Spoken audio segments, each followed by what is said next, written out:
السلام علیکم ورحمۃ اللہ وبرکاتہ۔ آج ہمارے ایک بہت پرانے بچپن کے ٹیچر کا کال آیا۔ میں شاید جب فرسٹ یا سیکنڈ کلاس میں تھا تو اس ٹائم جو میرے فیوریٹ ٹیچرز تھے ان میں سے وہ ایک تھے۔ کافی سالوں کے بعد کال آیا، کہنے لگے معاویہ خیریت ہے؟ میں نے کہا الحمدللہ، اور میں نے پہچان لیا تو بڑا خوش ہوا۔ کہنے لگے پہچان گئے؟ میں نے کہا آپ کو بھلا سر کیسے بھول سکتے ہیں، آپ تو ہمارے فیوریٹ ٹیچرز میں سے ایک ہیں۔ انہوں نے ایک مسئلے کے سلسلے میں مجھ سے گفتگو کی، اور وہ مسئلہ ایسا تھا کہ مجھے لگا کہ آپ لوگوں سے یہ باتیں میں شیئر کروں، کیونکہ یہ مسئلہ ایسا ہے جو زندگی کے کسی نہ کسی مرحلے میں آ کے ہمیں فیس کرنا پڑ جاتا ہے۔ ہوتا کیا ہے کہ مان لیجئے آپ کی لائف بہت اچھی چل رہی تھی، بہت اچھی چل رہی تھی، پیسے کا ہی مسئلہ ہوتا ہے عام طور پر ہم لوگوں کا، پیسہ ویسا سب بڑھیا چل رہا تھا، کاروبار بہت اچھا چل رہا تھا، چلتے چلتے اچانک سے کاروبار ڈاؤن ہو گیا۔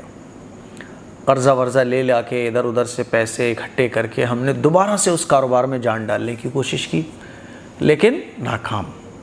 پھر دوبارہ سے پیسے ویسے لے کے ادھر سے جگاڑ کر کے کیسے ہی دوسرا کام شروع کیا یا اسی کام کو مضبوط کرنے کی کوشش کی، لیکن ناکام۔ سالوں گزر جاتی ہیں، ناکامی ہاتھ لگتی ہے، یہاں تک کہ اتنی دفعہ ہم ناکام ہوتے ہیں اور اتنے قرضے میں ڈوب جاتے ہیں، اتنی الجھنوں کا شکار ہو جاتے ہیں کہ نیگیٹیوٹی، منفی باتیں ہمارے مائنڈ میں آنے لگتی ہیں۔ پھر ہم کوئی بھی چیز شروع کرتے ہیں تو سب سے پہلے وہ غلط چیزیں مائنڈ میں آتی ہیں کہ یار یہ بھی فلاپ ہو جائے گا، یہ بھی فلاپ ہو جائے گا، اور ہوتا بھی یہی ہے کہ وہ بھی فلاپ ہو جاتا ہے۔ یہی ان کا مسئلہ تھا کہ بہت ساری چیزوں میں انہوں نے کوشش کی، لیکن ویسی کامیابی نہیں ملی جیسے ملنا چاہیے تھی، بلکہ جو مائنڈ میں غلط چیزیں آ رہی ہیں وہی کچھ دنوں کے بعد کوئی کام شروع کیا تو وہی غلط چیزیں سامنے آ جاتی تھیں۔ ناکامی، قرضہ، یہ ختم ہونے کا نام ہی نہیں لے رہا ہے۔ تو وہ کہنے لگے کہ مفتی صاحب ہم نے جو ہے نا ایک مولانا صاحب کو بھی دکھایا، تو جیسے ہی انہوں نے یہ بولا تو میں نے ان کو بیچ میں نے کہا سر معذرت چاہتا ہوں، آپ کو بیچ میں روک رہا ہوں، آپ نے جن مولانا کو بھی دکھایا ہوگا تو انہوں نے یہی کہا ہوگا کہ آپ کے کاروبار پر کسی نے بندش لگا دی ہے، آپ کے گھر کو چیک کرنا پڑے گا۔ ایسے ہی ہوتا ہی نہیں ہوتا کہ جیسے ہی ہم اس طرح کی پرابلم کو فیس کرتے ہیں، کسی کے ذریعے یا ہمارے ٹچ میں کوئی ہوتا ہے، تو ہم کوئی تعویذ والے مولانا کے پاس جب پہنچتے ہیں تو وہ فوراً یہ کہتے ہیں کہ آپ کے گھر پر بندش ہے، آپ کے کاروبار پر بندش ہے، آپ کے گھر کو چیک کرنا پڑے گا، دھول مٹی لے کے آؤ، صبح کی جھاڑو کی مٹی لے کے آؤ تو چیک کریں گے۔ پھر ایک لمبا پروسیس چلتا ہے۔ میں نے تو لوگوں کو 7 کنوؤں کا پانی جمع کرتے ہوئے دیکھا ہے۔ ایک ہمارے شہر کے پاس ہی شکوہ آباد ایک جگہ ہے، تو میں وہاں جا رہا تھا، راستے میں ایک جگہ نماز پڑھنے کے لیے رکا تو ایک صاحب بوتل لیے ہوئے تھے، تو میں نے پوچھا بھائی کیا بات ہے؟ کہنے لگے مفتی صاحب وہ 7 کنوؤں کا پانی جمع کر رہا ہوں کیونکہ میرا علاج چل رہا ہے، تو 7 کنوؤں کا پانی کی ضرورت اس میں ہے، تو 3-4 کنوؤں کا پانی مل گیا ہے، کسی نے بتایا تھا ایک کنواں یہاں پہ بھی ہے تو اس کا پانی جمع کرنے آیا ہوں۔ میں نے کہا بھائی ٹھیک ہے، اللہ تمہیں ہدایت دے۔ تو ایسے لوگ 7 کنوؤں کا پانی جمع کر رہے ہوتے ہیں، کوئی کچھ کر رہا ہوتا ہے، کوئی کچھ کر رہا ہوتا ہے۔ تو میں نے ان سے کہا کہ اگر آپ ایسے جائیں گے کہیں بھی تو اکثر لوگ آپ کو ایسے ہی ملیں گے، کیونکہ آپ نے دیکھا ہوگا آج کل اکثر لوگوں کی جو تعداد ہے وہ خراب ہے، اچھائی بہت کم رہ گئی ہے، اچھے لوگ بہت کم رہ گئے ہیں، برائی بڑھ گئی ہے اور برے لوگ زیادہ ہو گئے ہیں۔ آپ دیکھیے اچھے ڈاکٹرز نہ کے برابر ہیں، اچھے ٹیچرز نہ کے برابر ہیں۔ اچھے رشتے کیوں نہیں ملتے؟ کیونکہ اچھے لوگ کم رہ گئے ہیں، برے لوگ زیادہ ہیں، لالچی لوگوں کی تعداد زیادہ ہو چکی ہے نا، ہرس زیادہ لوگوں میں آ چکی ہے۔ اچھے علماء کی تعداد بھی بہت کم ہے، علماء تو آپ کو بہت ملیں گے، لیکن صحیح علم رکھنے والے، اللہ اور اللہ کے رسول کے طریقوں کو بتانے والے صحیح علماء بہت کم ہیں۔ اسی لیے تو دیکھیں کتنے فرقے پھیلے ہوئے ہیں۔ تو میں نے ان سے کہا کہ گھبرانے کی کوئی ضرورت نہیں ہے، اور میں آپ لوگوں سے بھی کہہ رہا ہوں کہ اس طرح کی سچویشن سے اگر آپ جوجھ رہے ہیں تو آپ کو گھبرانے کی ضرورت نہیں ہے، کہیں کسی کے پاس جانے کی ضرورت نہیں ہے، کوئی تعویذ تو بالکل لانے کی ضرورت نہیں ہے، کچھ بھی نہیں ہے، ٹینشن لینے کی ضرورت نہیں بالکل۔ واللہ یرزق من یشاء بغیر حساب، اللہ جس کو چاہتا ہے رزق دیتا ہے اور بے حساب دیتا ہے۔ اللہ فرماتا ہے قرآن میں ان اللہ هو الرزاق ذو القوۃ المتین، کہ بے شک اللہ ہی ہے جو رزاق ہے۔ آپ کو جتنا رزق ملنا ہے اللہ کے اختیار میں ہے، اللہ آپ کے مقدر کو پکڑے بیٹھا ہے۔ وہ آپ کو چاہے تو پل میں بادشاہ بنا دے، وہ پل میں چاہے تو بادشاہ کو فقیر بنا دے۔ تو گھبرانے کی تو بالکل ضرورت نہیں ہے۔ حالات ہیں یہ، زندگی میں آزمائش کے طریقے اللہ تعالیٰ کے بدلتے رہتے ہیں۔ کبھی اللہ نعمتیں دے کر آزماتا ہے، کبھی اللہ تعالیٰ تکلیفیں دے کر آزماتا ہے۔ آپ یہ یاد رکھو کہ ہم اس زندگی میں آزمائے جا رہے ہیں۔ جب اللہ کی طرف سے پیسے مل رہے تھے، مال و دولت کے ڈھیر لگے ہوئے تھے ہمارے پاس، شکر کرو آپ شکر کرو، کیونکہ اللہ آپ کو نعمتیں دے کے آزما رہا ہے کہ میرا بندہ میرا شکر کرتا ہے نہیں کرتا۔ اب کاروبار ختم ہو گیا تو گھبرانا نہیں ہے، اللہ کی رسی کو نہیں چھوڑنا ہے، ادھر ادھر ٹرن نہیں لینا ہے، سیدھے راستے پہ چلنا ہے۔ اور سیدھا راستہ کیا ہے؟ صبر کرنے کے بعد اللہ سے مانگنا، گڑ گڑا کے مانگنا۔ میں نے ان سے کہا کوئی ضرورت نہیں ہے۔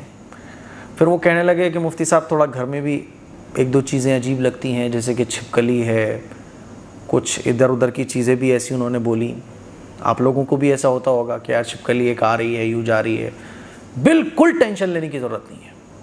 اگر اس چھپکلی کے اندر جن ہے بھی نا، شیطان ہے بھی اس اگر چھپکلی کے اندر یا بلی کے اندر، تو آپ یہ یاد رکھو کہ جنوں کی اور شیطانوں کی ایک خاص عادت ہوتی ہے، آپ کہہ سکتے ہو کہ ان کی فطرت ہوتی ہے۔ جتنا آپ گھبراؤ گے وہ آپ کی گھبراہٹ کو بڑھانے کی کوشش کریں گے، اور جتنا آپ بہادر بنو گے، جتنا آپ یہ سوچو گے کہ نہیں میں تو اللہ سے ڈرتا ہوں، اللہ میرے ساتھ ہے، تو اتنی آپ کی ایک گھبراہٹ کے اور ڈر کی کیفیت ختم ہوگی۔ شیطانی اثر آپ کے اوپر اتنا ہی زیادہ اثر کرے گا جتنا آپ اس سے ڈرو گے، اور جتنا آپ اس سے نہیں ڈرو گے وہ شیطانی اثر ختم ہو جائے گا۔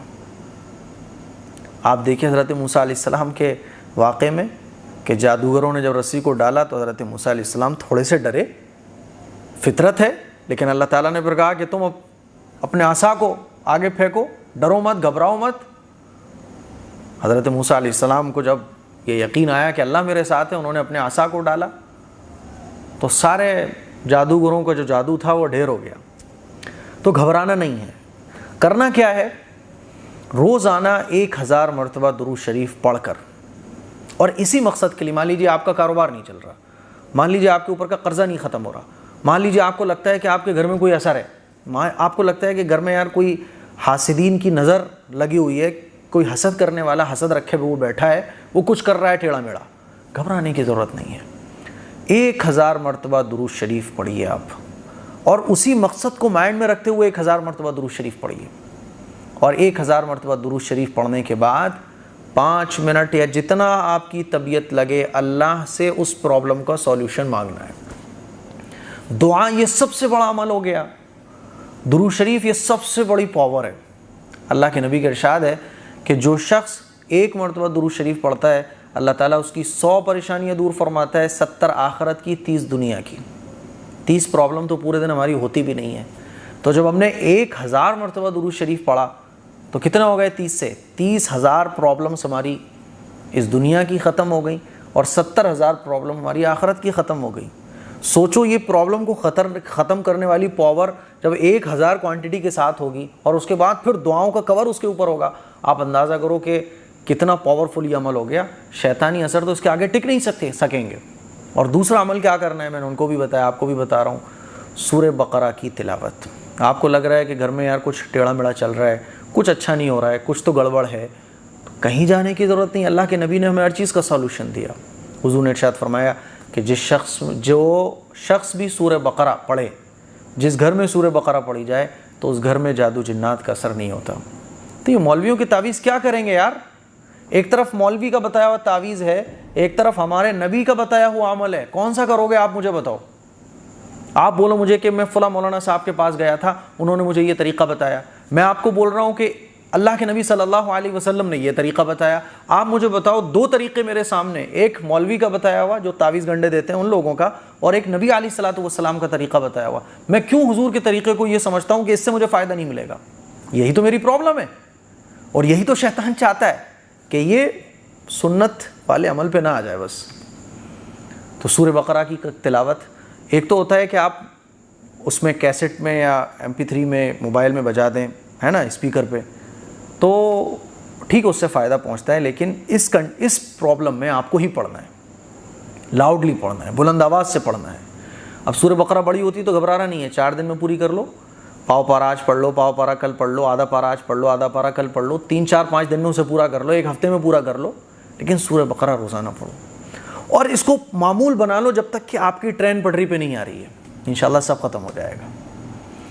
تو یہ وہ باتیں میں نے اپنے ٹیچر کو بھی کہیں، آپ لوگوں کو بھی بول رہا ہوں۔ عام طور پر لوگ جو ہے نا 10 ہزار روپے دے دیتے ہیں صرف اسی جادو ٹونے کے نام پر۔ کیوں دے دیتے ہیں؟ علم نہیں ہوتا۔